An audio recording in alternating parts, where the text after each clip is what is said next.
Hello students, कैसे हैं आप लोग। देख लो, आज फिर से हम लोग आ गए हैं क्लास 10th का मैथ्स लेकर।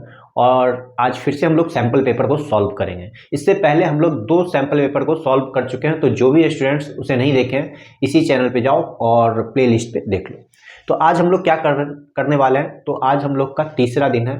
2 दिन हम लोग सैम्पल पेपर सॉल्व किए हैं और सेक्शन ए से 20 मार्क्स का आ रहा है, तो हम आज फिर से वही काम करेंगे। सैम्पल पेपर थर्ड का ये तीसरा सैम्पल पेपर है, इसका हम सेक्शन ए का 20 मार्क्स का क्वेश्चन बताने जा रहे हैं। तो सभी स्टूडेंट्स ध्यान से देखना। A B parallel D E and B D parallel E F, then यहाँ पे इसमें दिया हुआ है क्या कि ए बी जो है वो डी ई के पैरेलल है और बी डी जो है वो ई एफ के पैरेलल है। ये चीज़ दिया हुआ है और हमें पूछा जा रहा है कि जब ये चीज़ होगा तो इसमें से कौन सा ऑप्शन जो है वो सही होगा। ये पूछा जा रहा है कि इनमें से कौन सा ऑप्शन सही होगा, ये चारों ऑप्शन में से कौन सा ऑप्शन सही होगा। तो देखो कैसे सॉल्व करेंगे। A B parallel D E बताओ कौन सा ट्रायंगल में है। तो देखो ए बी यहाँ दिख रहा है और डी ई यहाँ दिख रहा है, यानी बड़ा वाला ट्रायंगल में है। ए बी सी वाले ट्रायंगल में है। देखो बड़ा वाला ट्रायंगल का नाम क्या है, तो यहाँ पे लिखा हुआ है सी, यहाँ पे लिखा हुआ है ए, यहाँ पे लिखा हुआ है बी और ये क्या लिखा हुआ है तो डी ई है। बताओ यहाँ पे क्या लिखा है, तो ए बी जो है वो डी ई के पैरेलल है। और जब ए बी डी ई के पैरेलल है तो हम लोग थ्योरम पढ़े हैं ना, बीपीटी, बेसिक प्रोपोर्शनलिटी थ्योरम के वजह से क्या होता है, इसका जो साइड होता है ना वो सेम रेशियो में हो जाता है। तो यहाँ पे क्या लिखेंगे, इधर लिख लेंगे हम डी सी, यहाँ पे लिखेंगे डी सी और इधर क्या लिखेंगे बाई ए सी। ये लिख सकते हैं, वैसे D C by A D भी लिख सकते हैं और सी बाई बी लिख सकते हैं, लेकिन हम डी सी बाई ए सी लिखेंगे और सी ई बाई क्या लिखेंगे सी बी लिखेंगे। चलो ये बात लिख ली और इक्वेशन 1 लिख लेंगे इसे। अब दूसरा देख लो, एक और गिवन है हमारा B D parallel E F. B D parallel E F है, बी डी जो है वो क्या है ई एफ के पैरेलल है। और हम B D parallel E F देखेंगे कहाँ है, तो बी डी यहाँ पे है और ई एफ देख लो ई एफ यहाँ पे है। तो इधर भी करेंगे तो क्या होगा, C F by C D लिखाएगा, C F by C D, और इधर क्या होगा सी ई बाई क्या लिखाएगा सी ई बाई सी बी लिखा जाएगा। ये हमारा क्या आएगा इक्वेशन 2। इसे हम क्या ले लेंगे, इक्वेशन 2 ले लेंगे थेल्स थ्योरम की वजह से।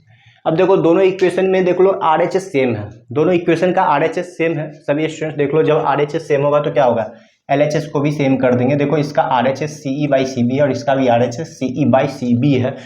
तो यहाँ पे क्या करेंगे, फ्रॉम इक्वेशन 1 एंड 2, दोनों इक्वेशन का जब आर एच एस सेम होगा तो हमारा एल एच एस भी सेम हो जाएगा। यानी इसका एल एच एस दिया हुआ है डी सी बाई ए सी और इसका जो एल एच एस दिया हुआ है वो क्या है C F by C D लिखा हुआ है। देखो डी सी और सी डी दोनों सेम है ना, डी सी और सी डी दोनों सेम है। डी सी को डी सी से मल्टीप्लाई कर देंगे तो यहाँ पे क्या मिलेगा डी सी स्क्वायर मिल जाएगा, और ए सी को जब सी एफ से मल्टीप्लाई करेंगे तो ए सी इंटू सी एफ मिलेगा। तो देखो ये है D C square equal to A C into C F, दिखाई दे रहा है, ऑप्शन नंबर बी है। तो इसी के साथ ये क्वेश्चन हमारा सॉल्व हो चुका है। ठीक है, अगला क्वेश्चन पे आते हैं। लिखा हुआ है sum and the product of the zero of quadratic polynomial 3 and -10 respectively the quadratic polynomials is. देखो सम ऑफ जीरो और प्रोडक्ट ऑफ जीरो दिया हुआ है, अब कह रहा है क्वाड्रेटिक पॉलिनोमियल्स क्या होगा। सभी स्टूडेंट्स को पता है सम ऑफ जीरो क्या होता है, अल्फा प्लस बीटा को कहते हैं। Product of zero alpha into beta को कहते हैं।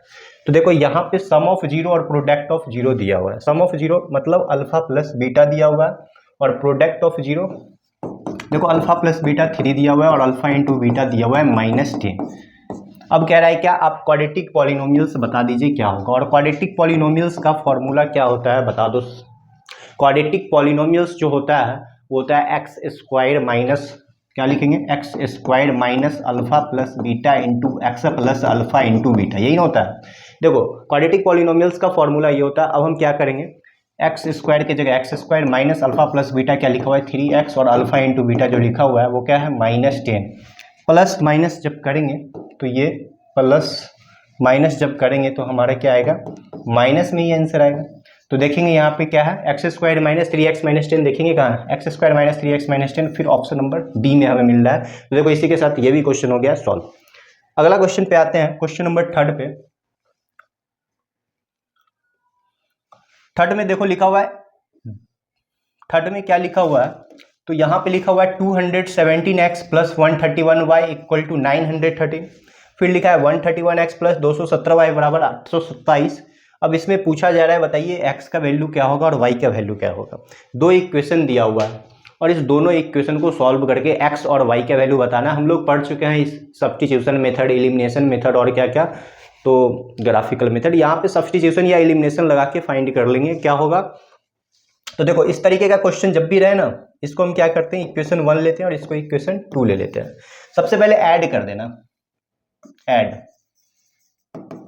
एडिंग इक्वेशन 1 एंड 2 करेंगे। देखो 217x है, 131y है और इक्वल टू में क्या दिया हुआ है, तो 913 दिया हुआ है। और इस साइड क्या दिया है, तो 131x है और इधर 217y है और फिर इधर क्या लिखा हुआ है, तो 827 लिखा हुआ है। जैसे ही दोनों को ऐड करेंगे तो ये मिलेगा 73 10 का 0 21314 9 8 17 ऐड कर दिया। फिर इधर भी ऐड करेंगे 7 1 8 3 1 4 2 1 3, फिर इधर भी ऐड करेंगे 7 1 8 3 1 4 2 1 3 और यहाँ पे इक्वल टू है तो इक्वल टू लिख देंगे।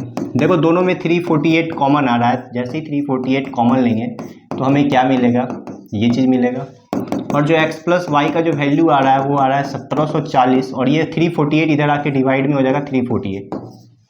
तो x प्लस वाई का वैल्यू क्या आ रहा है, 348 को अगर हम 5 बार पढ़ेंगे तो 1740 आ जाएगा। ठीक है, 5 बार देखते हैं पढ़ के। तो ये आ गया 5। इक्वेशन थर्ड ले लेंगे इसे। देखो एक बार इस दोनों इक्वेशन को ऐड किए तो मेरा इक्वेशन थर्ड आ गया। अब हम क्या करेंगे, इस दोनों इक्वेशन को सब्ट्रैक्ट करेंगे। देखो इजी में बन जाएगा। सब्ट्रैक्ट कैसे करेंगे, तो 217x 131y और इधर है 913। ठीक है, फिर लिखेंगे 131x। देखो ये क्वेश्चन ना शॉर्ट में भी रहेगा तो देख लो, शॉर्ट क्वेश्चन में रहेगा तो पूरा सॉल्व कर देना। माइनस कैसे करेंगे, 13 में से 7 गया 6, 10 में से 2 गया 8, 8 में से 8 गया तो कितना होगा 0, 11 में से 7 गया 4 और यहाँ पे 2 में से 1 गया 1 और इधर क्या होगा,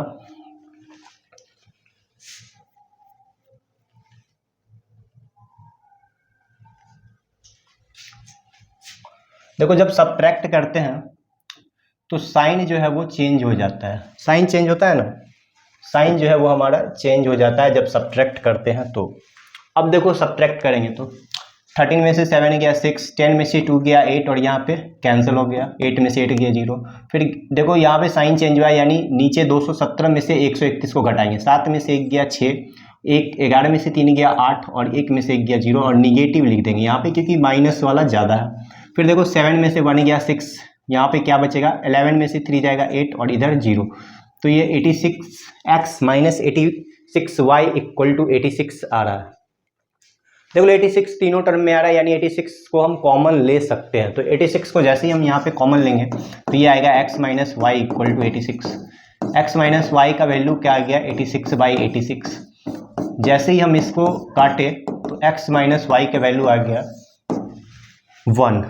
देखो इक्वेशन 3 और 4 हमें मिल गया है। अब हमें x और y का वैल्यू फाइंड करना है और ये जो हमारा दो इक्वेशन मिला है, ये इक्वेशन और ये इक्वेशन दोनों को हम ऐड कर देंगे। अब ऐड करेंगे तो मेरा x और y का वैल्यू निकल जाएगा। एडिंग इक्वेशन 3 एंड 4 करेंगे, 3 एंड 4। ये आ रहा है हमारा x plus Y equal to 5 और इधर क्या मिल रहा है, तो x minus Y equal to 1।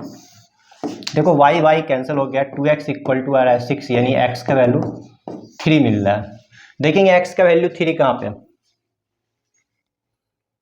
देखो x का वैल्यू 3 इधर भी है, x का वैल्यू 3 इधर भी है। y का भी वैल्यू फाइंड करना होगा और y का वैल्यू फाइंड करने के लिए हम लोग क्या करेंगे, y का वैल्यू फाइंड करने के लिए हम इक्वेशन 4 में इस वैल्यू को पुट कर देंगे।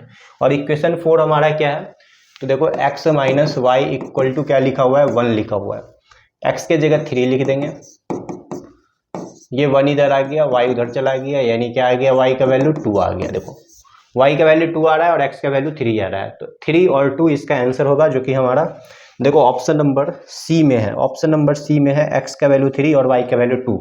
तो देखो ये क्वेश्चन थोड़ा लॉन्ग था, ये शॉर्ट में भी डाल सकता है, ऑब्जेक्टिव में दे दिया है MCQ में। तो सभी स्टूडेंट्स क्या करना, समझ लो, अगर शॉर्ट में भी दे तो बना लेना। ठीक है, नेक्स्ट क्वेश्चन पे आते हैं।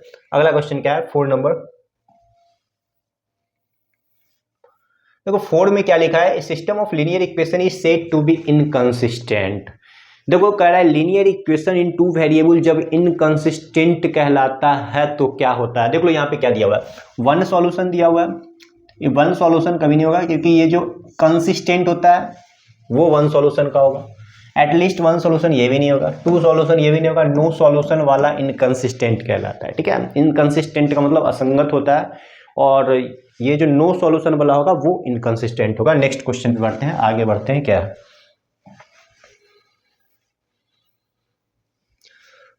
देखो आगे जो दिया हुआ है, लिखा हुआ है in the adjoining figure E A B equal to 110 degree, फिर लिखा हुआ है C A D equal to 35 degree, A B equal to 5 लिखा हुआ है, ए सी 7 है, बी सी 3 है, देन सी डी का वैल्यू पूछ रहा है। सी डी देखो यहाँ पे है, सी डी का जो वैल्यू पूछ रहा है, सी डी देखेंगे कहाँ पे, तो सी डी यहाँ पे है, ये वैल्यू पूछ रहा है हमसे।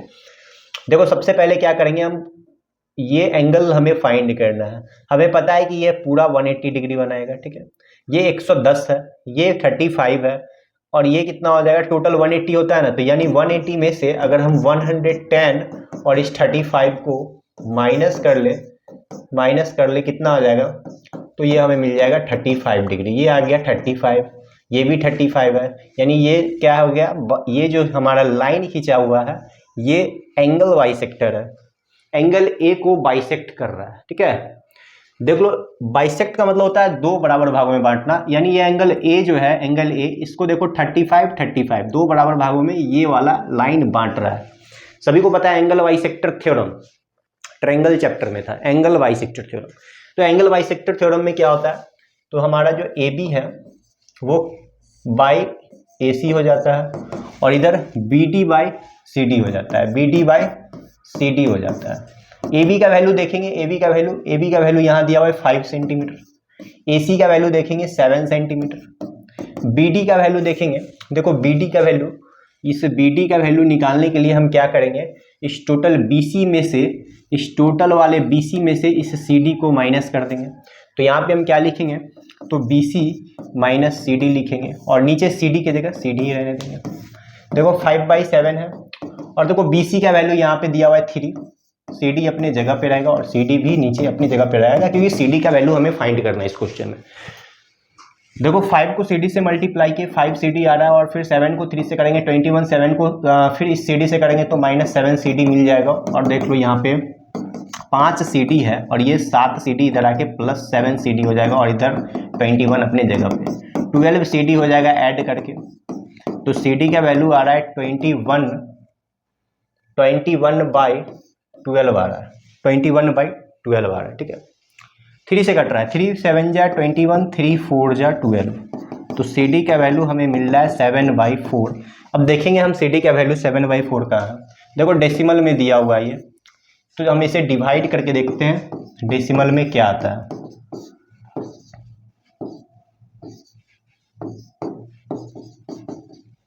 देखो 1.75 ही आएगा, देखो 1.75 हम पहले टिक लगा दिए थे, तो 1.75 ही आएगा अगर हम इसे डिवाइड करेंगे। तो ये क्वेश्चन हमारा सॉल्व हो चुका है। नेक्स्ट क्वेश्चन पे बढ़ते हैं, ये एंगल बाइसेक्टर थ्योरम से था। ठीक है, नेक्स्ट पे आते हैं। अगला क्वेश्चन क्या लिखा हुआ है, लिखा हुआ है box contain number 6 to 50, a card is drawn at random from the box, the probability that the drawn card has number which is a perfect square। देखो एक बॉक्स में 6 से लेके 50 तक का नंबर लिखा हुआ है, एक बॉक्स में जो कार्ड है उसमें 6 से लेके 50 तक का नंबर है। ठीक है, अब कह रहा है क्या उसमें से एक कार्ड निकाले, क्या प्रोबेबिलिटी है कि वह कार्ड जो है वो परफेक्ट स्क्वायर है।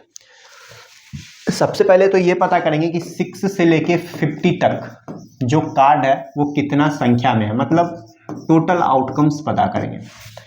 तो क्या करेंगे, टोटल आउटकम्स निकालने के लिए हम क्या करेंगे कितने कार्ड्स हैं इसमें, तो इसमें जो कार्ड्स की संख्या है, देखो कार्ड्स की संख्या जो है इसमें वो है 45, कार्ड्स का संख्या जो है वो कितना है 45। कैसे निकाले, तो 6 से 50 तक लिखा हुआ है, और 6 से 50 तक कितना कार्ड होगा, तो यहाँ पे देखो 50 में से 6 घटा दिए 44 आ गया, और +1 इसमें ऐड कर दिए, मतलब ये 6 को भी काउंट कर लिए, यानी 45 कार्ड्स उसमें मौजूद है। ठीक है, 45 कार्ड्स मौजूद है उसमें। अब कह रहा है क्या कि परफेक्ट स्क्वायर, क्या प्रोबेबिलिटी है कि वो परफेक्ट स्क्वायर ही होगा।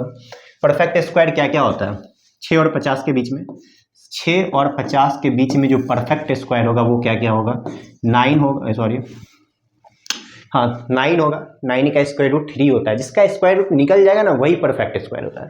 तो 9 होगा, फिर 16 होगा, फिर 25 होगा, उसका 36 होगा और लास्ट में 49 होगा। देखो कितना परफेक्ट स्क्वायर है इसमें, 1 2 3 4 5। तो जो फेवरेबल आउटकम्स होगा वो हमारा वो क्या होगा 5 होगा। और प्रोबेबिलिटी हमें परफेक्ट स्क्वायर का पूछा जा रहा है, तो 5 बाई क्या करेंगे 5/45 कर लेंगे। तो यहाँ पे हमें मिल रहा है 1/9 और देखेंगे ऑप्शन में 1/9 कहीं पे है क्या, देखो ऑप्शन में 1/9 है। तो इसी के साथ ये भी क्वेश्चन हमारा सॉल्व हो चुका है। आगे बढ़ते हैं, सभी स्टूडेंट्स को इतना समझ में आ रहा है। नेक्स्ट क्वेश्चन पे आते हैं। अगला क्वेश्चन क्या है, 7 नंबर पढ़ेंगे। क्वेश्चन नंबर 7 लिखा हुआ if x equal to a cos theta and y equal to b sin theta. देखो x का वैल्यू दिया हुआ है a cos थीटा और y का वैल्यू दिया हुआ है b sin थीटा। हमें क्या फाइंड करना है इस क्वेश्चन में, तो कह रहा है क्या कि आप फाइंड करके बताइए कि b स्क्वायर x स्क्वायर और a स्क्वायर y स्क्वायर का सम कितना है। क्या फाइंड करना है, b स्क्वायर x स्क्वायर और a स्क्वायर y स्क्वायर, ये फाइंड करना है। देखो बी स्क्वायर की जगह बी स्क्वायर लिखेंगे और x का वैल्यू जो भी मेरा a cos थीटा है वो यहाँ पे डाल देंगे, a cos थीटा डाल देंगे। स्क्वायर लगा हुआ है इसलिए इसमें भी स्क्वायर हम लगा दिए, ठीक है। उसके बाद a स्क्वायर की जगह a स्क्वायर डाल देंगे और फिर y स्क्वायर, देखो y की जगह पे क्या लिखा हुआ है b sin थीटा लिखा हुआ है, तो हम क्या लिखेंगे b square sin square theta लगा देंगे। इसमें जो कॉमन आ रहा है वो आ रहा है a स्क्वायर b स्क्वायर हमारा कॉमन आ रहा है। इधर बच रहा है cos स्क्वायर थीटा, इधर बच रहा है sin स्क्वायर थीटा। अब देख लो a स्क्वायर b स्क्वायर जैसे है वैसे लिखेंगे और cos square theta plus sin square theta का वैल्यू 1 होता है और 1 को जब इससे मल्टीप्लाई करेंगे तो वही संख्या मिल जाएगा, यानी ये हमारा आंसर होगा। तो a square b square option number D में है। तो ये भी क्वेश्चन हमारा सॉल्व हो चुका है। आगे बढ़ते हैं, लिखा हुआ है the mean of first and odd natural number. देखो सबसे पहले तो ये पता कर लो कि sum of first and odd natural number क्या होता है। तो देखो sum of first and odd natural number, देखो जब 1 3 5 7 9 इस तरीके से रहता था तो हम लोग क्या करते थे, ये बात याद है, क्लास 8 में सब पढ़ा होगा। चलो हम बता दे रहे हैं, sum of first and natural number जब भी आएगा तो हम लोग क्या करेंगे एन स्क्वायर करेंगे।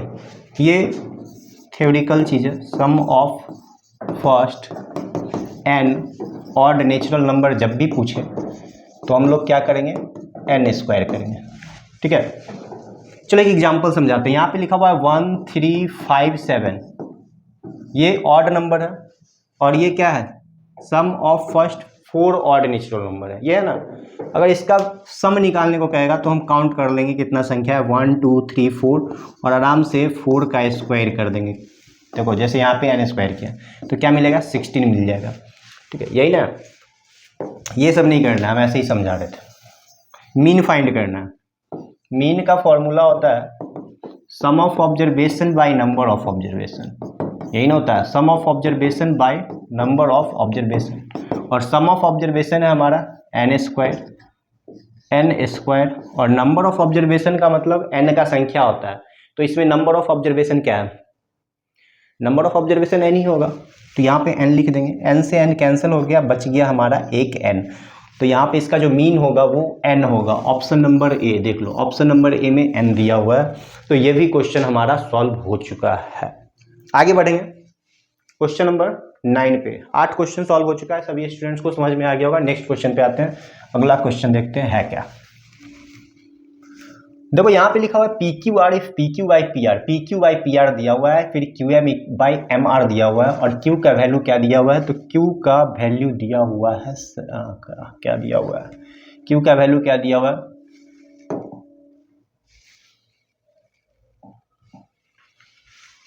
देखो क्यू का वैल्यू जो दिया हुआ है वो है 75 डिग्री, आर का वैल्यू दिया हुआ है 45 डिग्री। हमसे पूछा जा रहा है कि QPM बता दीजिए। QPM देख लो कहाँ पे, तो QPM ये वाला एंगल है और ये जो चीज़ दिया हुआ है वो एंगल बाइसेक्टर थ्योरम का कन्वर्स है। अगर ये चीज़ दिया हुआ है इसका मतलब क्या, ये एंगल और ये एंगल दोनों क्या है बराबर होगा। क्या एंगल बाइसेक्टर थ्योरम में यही ना पढ़े थे। तो यहाँ पे देख लो ट्रायंगल्स के तीनों एंगल का सम होता है 180 डिग्री और यहाँ पे 2 एंगल दिया हुआ है, तीसरा एंगल हम फाइंड कर लेंगे। देख लो यहाँ पे क्या दिया हुआ है, तो 75 और 45 को जब हम ऐड करते हैं तो 120 आ रहा है, यानी एंगल P का जो वैल्यू होगा वो क्या होगा 60 डिग्री। और जब 60 को बाइसेक्ट करेंगे तो 30 और 30 देख लो कहीं पे है, ऑप्शन नंबर बी में है। ठीक है, जब भी MCQ बनाओ ना ऑब्जेक्टिव क्वेश्चन, तो प्रोसेस का यूज नहीं करना, समय पास हो जाएगा, टाइम पास हो जाएगा। तो क्या करना, सब ऐसे ही बनाना, जो बनने वाला है उसको ऐसे ही बना के सॉल्व कर दो, टाइम पास नहीं करना है। प्रोसेस का यूज हम लोग क्या करेंगे, सेक्शन BCD में करेंगे, उसमें मार्क्स लाने के लिए हम लोग प्रोसेस का यूज करेंगे, इसमें नहीं करेंगे, ये डायरेक्ट बनाएंगे हम। आगे बढ़ते हैं हम लोग क्वेश्चन नंबर 10 पे। तो अगर positive integer mn can be expressed m equal to Y, n equal to x और y प्राइम नंबर्स है, HCF ऑफ mn। देखो mn का HCF फाइंड करना, और हम लोग जानते हैं कि जो HCF होता है वो क्या होता है, लोएस्ट पावर। लोएस्ट पावर वाले को हम लोग HCF कहते हैं। और यहाँ पे देखेंगे लोएस्ट पावर क्या है, तो यहाँ पे जो x का लोएस्ट पावर है वो है x² और y का लोएस्ट पावर क्या है, y²। तो ये हमारा HCF हो गया। देखेंगे x² y² क्या है, तो ऑप्शन नंबर ए में था ना जी। इससे पहले 2 सैंपल पेपर बनाए थे, दोनों में इस टाइप का क्वेश्चन है, यानी ये क्वेश्चन VVI है। इस टाइप का क्वेश्चन हर एक सेट में देखने को मिल रहा है। देख लो, LCM जब भी पूछे तो हाईएस्ट पावर चुन के लगा देना, और HCF जब भी पूछे तो लोएस्ट पावर टिक कर देना, आ जाएगा 1 मार्क्स आ जाएगा, कंफर्म है। हर एक सेट में ये क्वेश्चन देख रहे हैं, तो देख लो ये क्वेश्चन बन गया हमारा। आगे बढ़ते हैं। देखो 11 नंबर क्वेश्चन में क्या कह रहा है, 11वां में कह रहा है रूट्स ऑफ द इक्वेशन इतना will be reciprocal of each other if. देखो यहाँ पे क्या कह दिया कि यहाँ पे जो क्वाड्रेटिक इक्वेशन दिया है उसका रूट जो है एक दूसरे का रेसिप्रोकल है। रेसिप्रोकल कब होगा, कंडीशन दिया हुआ है, A इक्वल टू बी होगा तब, C इक्वल टू ए होगा तब, या B इक्वल टू सी होगा तब, या नन ऑफ दीज होगा तब। देखो सबसे पहले तो हम एक फॉर्मूला लिख के बता रहे हैं, alpha into beta. Alpha into beta क्या होता है, CYA होता है ना, alpha into beta CYA। Alpha के जगह अल्फा लिखेंगे, और इसका जो दूसरा जीरो बीटा है उसको हम क्या करेंगे, 1/अल्फा लिख देंगे। क्योंकि क्वेश्चन में क्या कह रहा है कि जो पहला जीरो है वो दूसरे जीरो का क्या है, रेसिप्रोकल है। तो एक अल्फा होगा तो दूसरा क्या होगा, 1/अल्फा होगा, और इधर CYA खत्म। जैसे ही हम इसको क्रॉस मल्टीप्लीकेशन किए, हमारा आ गया A इक्वल टू सी, और हम A इक्वल टू सी देखेंगे कौन सा ऑप्शन में है, तो A इक्वल टू सी हमारा ऑप्शन नंबर डी में है। समझ में आ गया ये क्वेश्चन, इजी था। आगे बढ़ते हैं क्वेश्चन 12। क्या लिखा हुआ है, if the mid point of the line segment joining the points इतना एंड इतना इज इतना। देखो मिड पॉइंट जो है वो दिया हुआ है, एक लाइन सेगमेंट है, लाइन सेगमेंट खींच लेते हैं, एक लाइन सेगमेंट है, ठीक है। इसका मिड पॉइंट भी दिया हुआ है, और ये मिड पॉइंट है, ये लाइन सेगमेंट है, मिड पॉइंट ये है, और मिड पॉइंट जो दिया हुआ है वो है 2 - 3, और इसका जो वैल्यू दिया हुआ है वो ये है, और ये इसका जो कोऑर्डिनेट दिया हुआ है वो ये है। इस क्वेश्चन में क्या पूछा जा रहा है, तो पूछा जा रहा है ए और बी का वैल्यू फाइंड करके बताइए। मिड पॉइंट का जो फॉर्मूला होता है वो होता है x1 plus x2/2 y1 plus y2/2। चलो सभी बच्चा जिसको याद नहीं था वो रिवीजन कर लो, ठीक है। ये 20 क्वेश्चन जो है ना, 20 मार्क्स कन्फर्म है, ठीक है। ये 20 मार्क्स जो है 1 से 20 तक, ये सभी स्टूडेंट्स का कन्फर्म हो जाना चाहिए। 20 मार्क्स सभी स्टूडेंट्स ऐसे ही आ जाएगा। अभी से लेके एग्जाम तक देखते रहो वीडियो, 20 मार्क्स आ जाएगा। और अभी से लेके एग्जाम तक जो है हर दिन एक सैंपल पेपर को हम लोग सॉल्व करेंगे। देखो सी का वैल्यू क्या दिया हुआ है, तो यहाँ पे लिखा हुआ है 2, -3। x1 देखो इसमें a है, x2 देखो यहाँ पे -2 है, और y में क्या लिखा हुआ है, तो 2 लिखा हुआ है। y1 देखो b - 2 है, y2 देखो 4 है, और नीचे क्या है, तो 2 है। अब देख लो कॉमा से पहले वाला जो है इस कॉमा के पहले वाले के साथ इक्वल कर देंगे। यहाँ पे करते हैं, कॉमा से पहले क्या है 2, और इस कॉमा के पहले क्या है, तो a - 2/2 है। देखो 2 2 जा 4 हो गया, और इधर आ रहा है a - 2, 4 और ये -2 इधर आके +2 हो गया, यानी a का वैल्यू क्या मिल रहा है हमें, जो a का वैल्यू मिला वो है 6।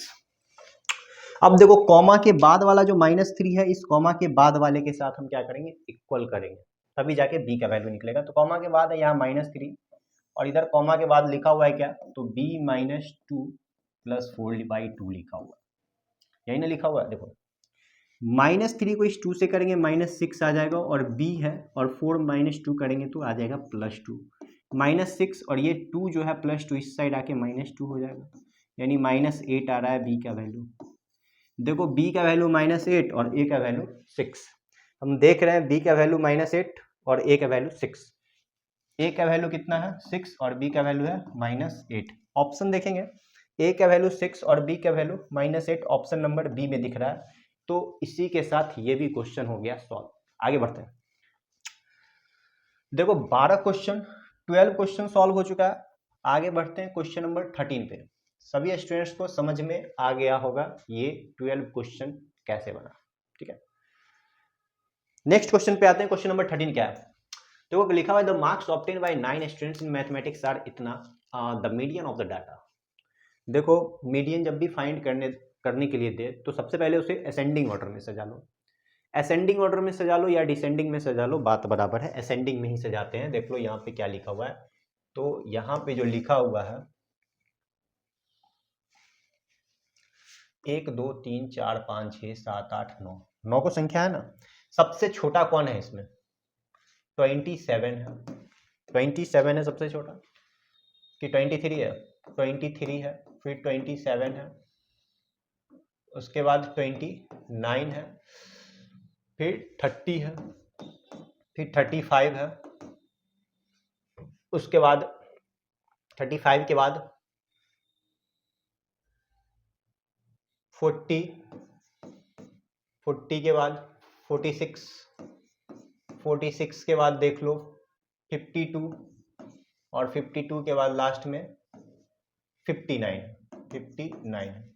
1 2 3 4 5 6 7 8 9, देखो 9 संख्या था, 9 संख्या को क्या कर लिए हम लोग असेंडिंग ऑर्डर में सजा लिए। और मीडियन का मतलब होता है बीच में जो आएगा वही होगा, तो हमारा मीडियन। और बीच में क्या है, तो बीच में है 35, यही ना है, बीच में क्या है, तो बीच में 35 है। बीच में क्या है देख लो, मीडियन का मतलब जो है वो क्या होता है, माध्य क्या होता है, जो सबसे मिडिल में आता हो। तो सबसे बीच में आ रहा है 35 और यहाँ पे ऑप्शन नंबर बी हो जाएगा हमारा 35। नेक्स्ट क्वेश्चन देखेंगे क्या लिखा हुआ है, sine theta minus cos theta equal to 0 दिया हुआ है। Sine theta minus cos theta equal to 0 दिया है, इसका मतलब देख लो sine theta equal to cos theta होगा। देखो हमें ये फाइंड करना है, बताओ sine theta equal to cos theta कौन सा एंगल पे इक्वल हो जाता है। साइन थीटा का वैल्यू, कौन सा एंगल है जो साइन थीटा और कॉस थीटा पे इक्वल होता है, तो 45 डिग्री है। देखो साइन 45 डिग्री 1/√2 होता है और कॉस 45 डिग्री भी 1/√2 होता है। इसका मतलब यहाँ पे जो हम लिखे हैं sine theta equal to cos theta, तो हम इसे डायरेक्ट लिख सकते हैं कि थीटा जब 45 डिग्री होगा तभी ये दोनों इक्वल होगा। तो थीटा के जगह 45 डिग्री वैल्यू पुट करो, बन जाएगा। ये है साइन 4 थीटा और ये क्या लिखा हुआ है, cos two the power 4 theta. यहाँ देख लो 45 डिग्री डालना है, तो यहाँ पे हम क्या लिखेंगे, साइन 445 और कॉस 445। ये हो जाएगा 1/√2 टू दी पावर 4 और 1/√2 टू दी पावर 4। देखो 1/√2 का स्क्वायर होता है 1/2, यही ना होता है, पावर 4 चढ़ा हुआ है यानी 1/4 हो जाएगा। 1/√2 का स्क्वायर हो रही होता है 1/2, तो पावर 4 चढ़ा है तो 1/4 होगा। मिल रहा है 2/4, जैसे ही कैंसिल किए मिल गया 1/2। और 1/2 देखेंगे हमारा कहाँ लिखा हुआ है, ऑप्शन नंबर ए में है 1/2। देखो ये भी क्वेश्चन हो गया सॉल्व। इतना दूर तक सभी को समझ में आ रहा होगा, इजी है। 1 से 20 तक सभी को फ्री में मिलने वाला है। हर सेट में इसी टाइप का क्वेश्चन मिलेगा, सिर्फ क्या है तो डिजिट चेंज है। आगे बढ़ते हैं हम लोग। लिखा हुआ है dash of an object is the angle form by the, क्या लिखा हुआ है, तो dash of an object the angle form by the line of site with the horizontal when the object is above the horizontal level. तो इसका option लिखा है angle of projection, angle of depression, angle of elevation.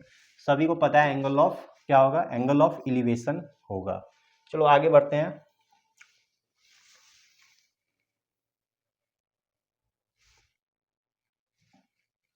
देखो circumscribe वाला है, ठीक है, याद रखना सरकमस्क्राइब जब भी रहे, ठीक है, एक क्वाड्रिलेटरल से घिरा हुआ, मतलब एक सर्किल जो है एक क्वाड्रिलेटरल से जब भी घिरा रहे तो उसका जो है ये सेंटर पर का जो है ये वाला एंगल और ये वाला एंगल का सम 180 डिग्री होता है। यानी 125 है तो इधर क्या होगा 180 माइनस 125, 10 में से 5 गया 5, 17 में से 12 गया तो 55 डिग्री। ऑप्शन सी होगा। आगे बढ़ते हैं। The line segment joining the mid point of adjacent side of a quadrilateral form, इसका होगा पैरेललोग्राम। ये थ्योरेटिकल है, हम लोग 9th में भी पढ़े थे कि जब कोई क्वाड्रिलेटरल्स का, ठीक है, जब कोई क्वाड्रिलेटरल का जो एडजेसेंट साइड का मिड पॉइंट को जब मिला देते हैं तो वो क्या बन जाता है, तो एक पैरेललोग्राम बन जाता है। मान लो ये क्वाड्रिलेटरल है और इसका एडजेसेंट साइड का जो मिड पॉइंट होगा, जैसे यहाँ हो गया, ये एडजेसेंट साइड है, ये भी एडजेसेंट साइड है और इसका एडजेसेंट साइड ये है। सभी के मिड पॉइंट को अगर हम मिलाएंगे तो ये बीच में जो ये जो मिल रहा है वो क्या होगा, पैरेललोग्राम में होगा। ये क्लास 9th में भी हम लोग पढ़े। The sum of two numbers, question number 18 है, the sum of two numbers is 17 and the sum of their reciprocal is 17/62। ये 62 लिखा हुआ है, फिर लिखा हुआ है एबव सिचुएशन इज। यहाँ पे कुछ इक्वेशन दिया हुआ है, हमसे पूछा जा रहा है कि कौन सा सिचुएशन सही है। देखो दो नंबर का सम 17 है, मान लो एक नंबर जो पहला नंबर होगा वो x होगा, तो दूसरा नंबर क्या होगा 17 माइनस x हो जाएगा, क्योंकि दोनों को जोड़ करके 17 लाना है। अब देखो दोनों का रेसिप्रोकल का सम दिया हुआ है 17/62, दोनों का रेसिप्रोकल कर दिए और उसको जोड़ दिए, जोड़ने के बाद इधर आ रहा है 17/62 आ रहा है, 17/62 आ रहा है। देखेंगे कौन सा कंडीशन हमारा, कौन सा सिचुएशन सही है। तो देखो यहाँ पे ऑप्शन नंबर सी दिख रहा है, वही हमें सही लग रहा है, तो ये क्वेश्चन भी हमारा सॉल्व हो चुका है। आगे देखो 18 तक सॉल्व कर लिए हम लोग, अब 19 और 20 जो बचा हुआ है 19 और 20, ये है हमारा असर्शन रीजन। देखो असर्शन रीजन को सॉल्व करते हैं। यहाँ लिखा हुआ है graph of a quadratic polynomial always U shape upward and और डाउनवर्ड। जो क्वाड्रेटिक इक्वेशन होता है उसका जो ग्राफ बनता है वो यू शेप का होता है क्या, हाँ पैराबोला होता है, सही बात है, असर्शन ए सही है। अब कह रहा है curve of any quadratic polynomial is always symmetric about the fixed line. जो क्वाड्रेटिक पॉलिनोमियल का जो कर्व है वो ऑलवेज कह रहा है always symmetric about the fixed line, ये भी सही है। तो यहां पे हम क्या लिखेंगे, बोथ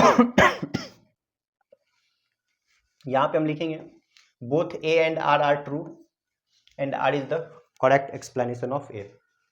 तो ये क्वेश्चन हो गया हमारा सॉल्व। लास्ट क्वेश्चन 20 पढ़ेंगे और 1 से 20 तक जो 20 मार्क्स आने वाला है सभी को वो आ जाएगा। आगे बढ़ जाओ। लिखा हुआ है two identical solid cube of side 5 centimetre are joined into in the total surface area of resulting cuboid is 350। देखो जब दो क्यूब को जोड़ देंगे, ये 5 है और ये 5 है, तो लेंथ हो जाएगा हमारा 10, ब्रेथ हो जाएगा वही 5 और हाइट भी हमारा वही 5 रहेगा, ठीक है। अब इसका जो ये जो इसको जब ज्वाइन करेंगे तो ये क्यूबॉइड बन जाएगा। उस क्यूबॉइड का कह रहा है सरफेस एरिया जो दिया हुआ है वो क्या है 350 है क्या, टोटल सरफेस एरिया ये पूछा जा रहा है। तो देखो इसका जो फॉर्मूला होता है टोटल सरफेस एरिया का वो होता है 2 × LB + BH + HL होता है। और L के जगह पे हम लोग 10 लेंगे, B के जगह 5 लेंगे, B के जगह 5 लेंगे, H के जगह 5 लेंगे, H के जगह भी 5 और L के जगह 10 लेंगे। ये 50 आ रहा है, ये 25 आ रहा है और ये 50 आ रहा है। 50 50 100, 100 में 25 को जोड़ दिए, 125 को जब 2 से मल्टीप्लाई करेंगे तो आएगा 250 यानी 250। और यहाँ पे दिया हुआ है 350, यानी असर्शन ए जो है वो हमारा रॉन्ग है। Total surface area of cuboid is ये होता है क्या, हाँ ये सही है। असर्शन ए रॉन्ग है और रीजन जो है वो हमारा ट्रू है। तो यहाँ पे देखेंगे